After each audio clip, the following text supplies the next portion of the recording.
Okay, I think Jeff Lutz has been the main proponent of the longer version, the overall. I think he refers to it as a larger version of the Model Y.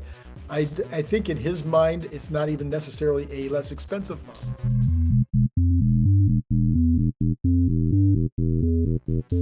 It wouldn't be a less expensive model. Yeah, It would be a more, it would have less range right, and cost more to build. right.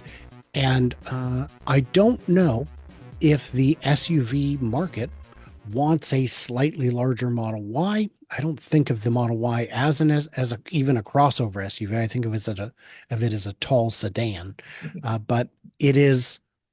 I don't think, in my opinion, it doesn't fit with what we've heard so far, which is that it would be a more affordable model, unless what they mean is more affordable than a Model X. I did get a number of comments from folks saying, what I really want is a Model X that's slightly bigger and doesn't have those silly doors. I see. And I say, so you want a big Model Y? Big Model Like, Y. yeah, that's what I want. Or they'll say, I want a Model Y, but with a much bigger and so you want a Model X without the gull wing doors? Yeah, that's what I want.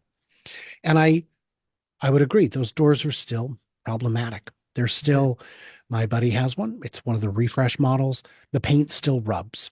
And that's, it's a fickle machine, and he doesn't, it's not his everyday driver. His Cybertruck is the everyday driver.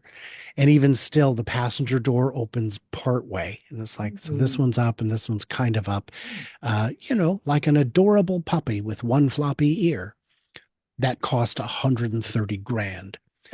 So that's a purebred. That's what that All right. is. So they did say new models. And so it could be that one of the, and again, this would be the Jeff Lutz theory. Other people may have it, but he's the one I've seen proposing it the most often. So it could be that one would be a larger Model Y. Would there be enough value in that potential vehicle to justify making enough changes? Because they said it would work on the same line. The changes that you talk about, maybe it would justify the additional amount of money they could charge would justify making those switchovers. I don't know. I don't know if it would or not. We do know Model S and X sales are kind of flat. I mean, they've collapsed, if we're being honest. Right. We saw the number for S, X, and Cybertruck, and it was lower than we expected. Right. Just for Cybertruck. Yes. So it is, I do feel they have to do something. I'd expected a much more substantial refresh on the Model S and X. I thought we were going to see a Model S that was Tesla Roadster inspired, that looked more like a Porsche Taycan. Yeah. So that refresh was not very refreshing. It was more of the same, but better. And to me, those are changes that they should have just introduced all along. And the fact that they had a yoke instead of a wheel tells me they were hoping to do steer by wire, and they just couldn't get there. So I honestly believe that the Model S that we were expecting to see is what they built, and they just couldn't get it out the door. So they just did a quick and dirty refresh on the old one, called it good enough. Okay, so then the opposite side then, and again, I'm just taking the Jeff Lutz theory.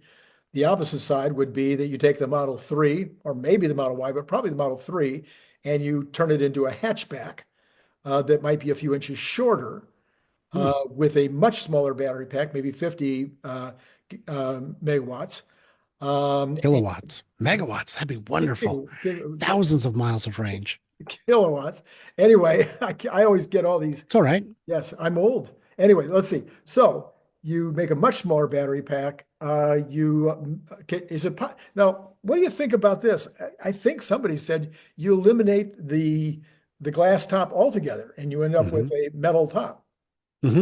So let's explore that station wagon idea.